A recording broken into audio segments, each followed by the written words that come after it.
Hi guys, in this video we will discuss about the membrane oscillation which is present inside a container or inside a tank which is filled with the water. So now you can see this is a simple geometry what I have considered for our simulation. So there are two parts here.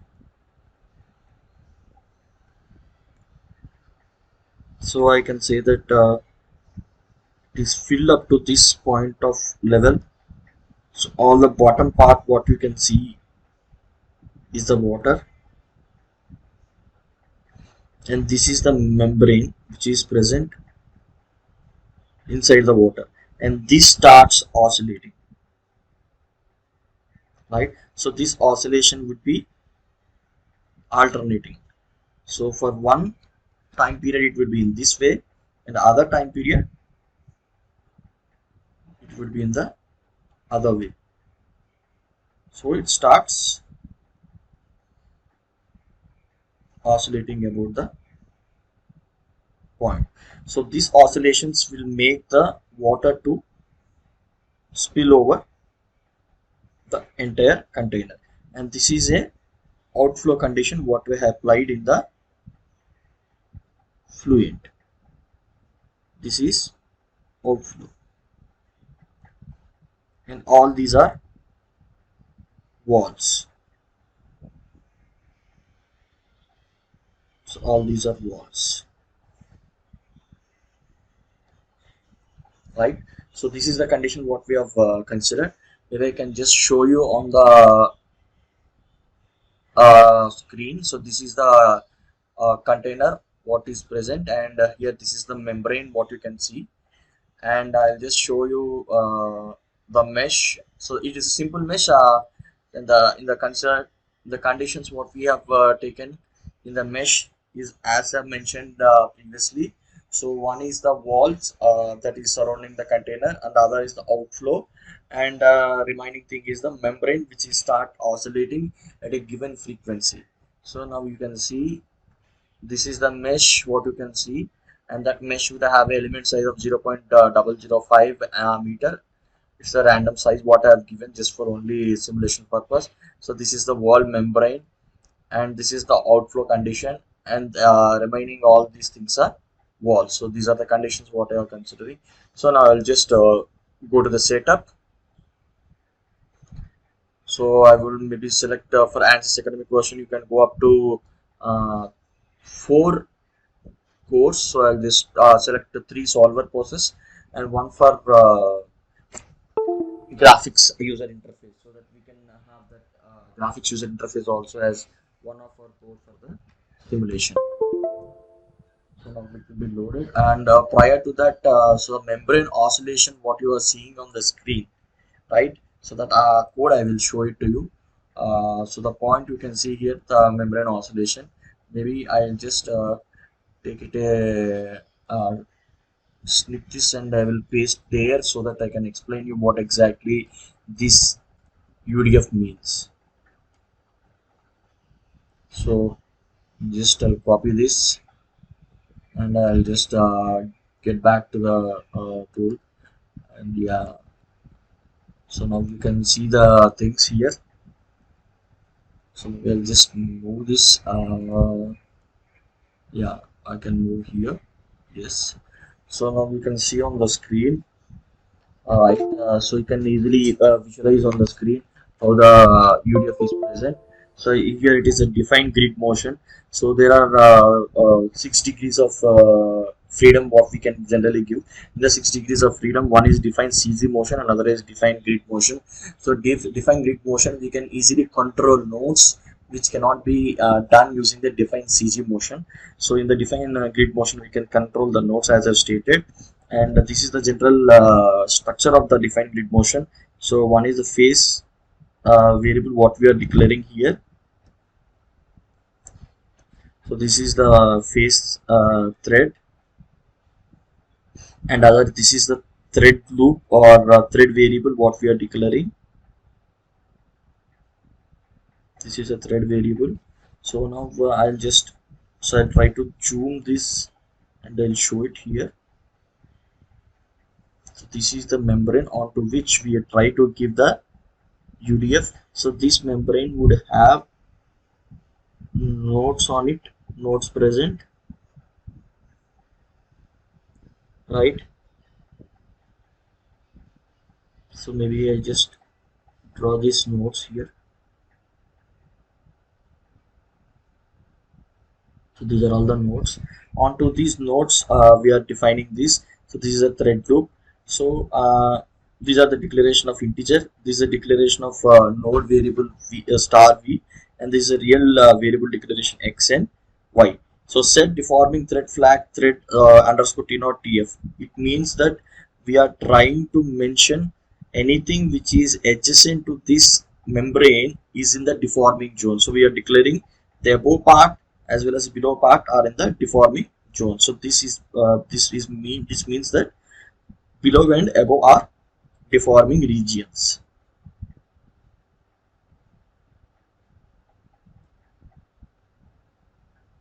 Both are deforming regions.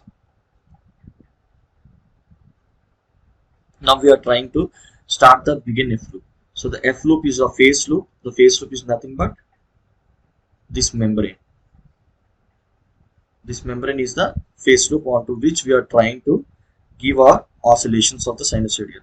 So in that we are trying to start the node loop. So this is the entire phase loop, and the node loop are the individual nodes.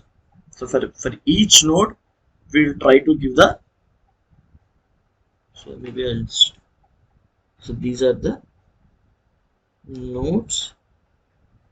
Onto each node we will try to give sinusoidal motion, right? So that sinusoidal motion you can see here. Once we take the x, so node underscore x of v. So node underscore x of v is nothing but v is the node variable. So it tries to go to this point. If this is the point 1, so for the point 1 there would be x comma y, right? So the x value is nothing but x is equals to node underscore x of v. So that gives the x value, and the insertion of x into the y variable. So this is the y variable what you can see on the screen. Into this we will mention the x what we have got from the node declaration. So automatically the pointer will go to that node and takes the x and y values. From that x and y values, the x will be inserted into the y value in order to calculate that. Y is a variable, x is a known, right? Because y motion is a sinusoidal motion, as we stated that this is the x will be fixed, but the y will try to change. So x value is fixed. So x value is fixed and the y value try to change. From the x we are trying to calculate the y. So we will try to insert the value of x here and we will try to calculate the y. The m underscore pi I is nothing but the pi value, which is 3.14, and the current underscore time is nothing but the time value, and the frequency we have already considered as a 1, and the length, this L is nothing but the length, that is 0.2, right? The defined d is nothing but 4 e power minus 2, and then we are inserting that value y into the node. So node is nothing but this node. This node will not remain in this position after assigning this. Then the node will move from this point to the highest point. So now we can state that, we will just draw here.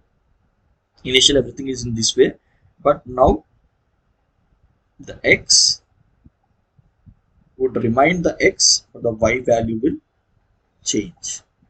X would remain the same, but the y value will change. So this makes the curve, right?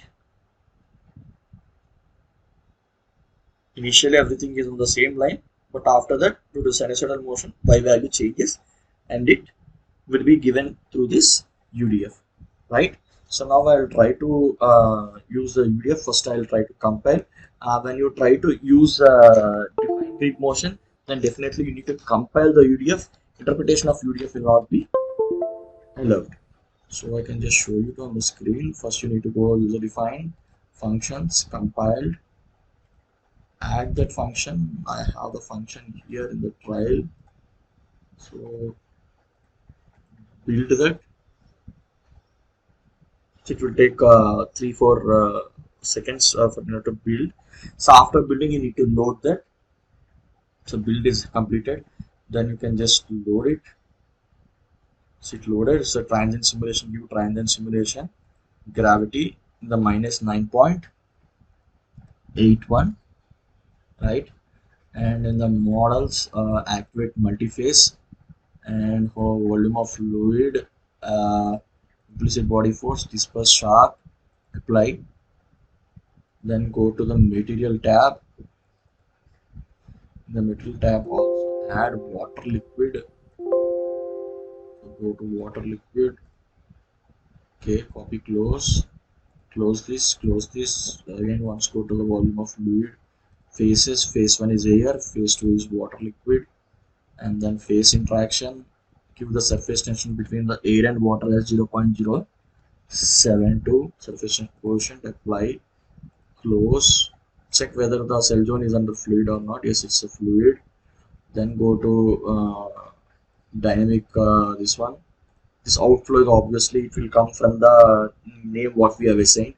Then go to dynamic mesh, activate dynamic mesh, smoothing and remeshing. In the remeshing criteria, just click on default, the values will automatically get assigned. Click OK, then create, edit, user defined, go to wall membrane, and the value of the adjacent cell height is 0.005, and this also 0.005. Create. Similarly, wall membrane shadow also same values with this as the grid motion.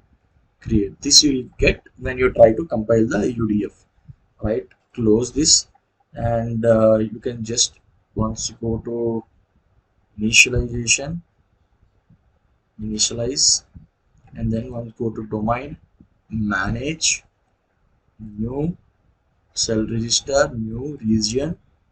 In the region, maybe you can just select minus 0.7 and 0.7. Here you can minus 0.7, and here 0.003. Okay, save display. So you can see the region is been just inside the water. So what you can see here, close it. Okay, close, patch. Now patch the phase 2 region with 1, with the region 0. Patch that. After patching, go to graphics, counters. In the counters, go for the phases, volume fraction, and phase 2, which is water. Select phase 1 and select all these regions, compute, save display. Like you can see this, maybe you select phase 2. Yeah, you can save this. So this is the membrane, and just adjacent to this, it is filled with water. And you can just close this and go to another counters. Maybe you can activate for velocity also, just to check the velocity how it has been getting varied due to the sinusoidal motion given to the grid, right? So then you go to calculation activities and go to solution animations. You can save this for three time steps. Okay, again, so this is one solution animation, and put another solution animation, again give for another 3 time steps. These are counted to.